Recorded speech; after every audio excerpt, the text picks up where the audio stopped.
Hey everyone, AstroNerdBoy here, and today I wanted to talk about something that's kind of close to my heart, thanks to my grandfather serving in World War II on a destroyer. But this is from Business Insider, and it's about the USS Texas, which is a World War I dreadnought, the last of its kind battleship that fought in both World Wars, is on the move for the first time in over 30 years for repairs. And like I said, what's cool about this is that this ship, the USS Texas, is the last of the World War One class of battleship known as dreadnoughts. They weren't really called. I don't think they were really called battleships back then. Maybe they were, but they were definitely known as dreadnoughts. And as it says here, the Texas saw action in both World War One and World War Two, and that the repairs to its hull were expected to cost $35 million, and it'd take 2 years to repair. So, if you've never been on a naval warship, like a battleship that's been turned into a museum, if there's one near you, you really should.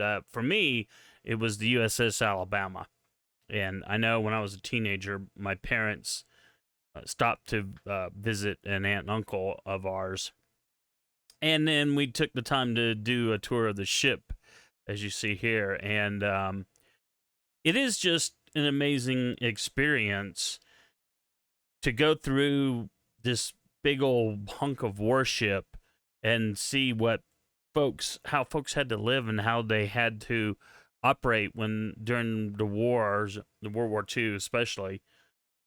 You know, the living conditions and the gun turrets, and man, it's monstrous. And you can't even go through the whole ship, but you can go through a lot of it, going up in some of these decks. And I don't remember how far up we could go in the tower there, but I know we got to go out on some of this stuff and observe, and go out on the deck and go up into one of the main turrets for the main guns. I think they're 18-inch guns on the Alabama. But the USS Texas, it's hard to see here, but it doesn't have the 3-gun turrets. There are only 2 because it's a World War One dreadnought class. Anyway, U.S. Navy battleship that is over 100 years old and saw action in 2 world wars is on the move for the first time in more than 3 decades to undergo much-needed repairs. First launched in 1912 and commissioned 2 years later, the USS Texas engaged German U-boats off the New England coast in World War I, and later was deployed during World War II to support the Allied invasion of Normandy, France, before it was eventually turned into a floating museum in 1948. I think it's been down in Galveston. The battleship left I'm going to butcher this. San Jacinito County, Texas. I know I butchered that. It's probably San Jacinito. But anyway, that aside, it left. This is last week. I'm a little bit behind.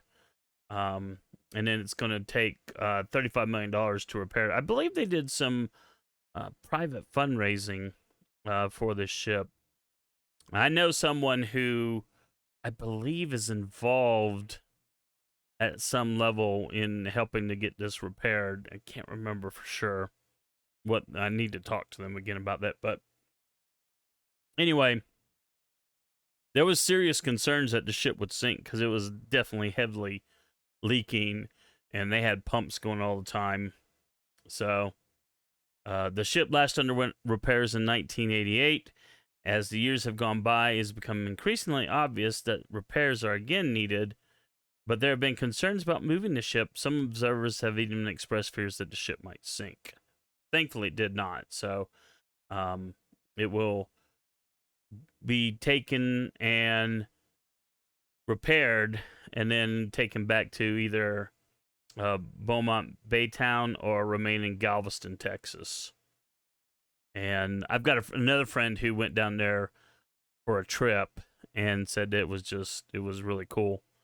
I would love to go see it. Like I said, going to see the USS Alabama and then the USS Drum, the World War II submarine, is just really an awesome experience. Even more so if you like anime and you've seen like Space Battleship Yamato, it's just like really cool. But the Texas, for me, I don't have any like ties to Texas per se, but it's just the fact that it's a historical item, in that, you know, there are no more World War One dreadnoughts left. They've all been scrapped or sunk.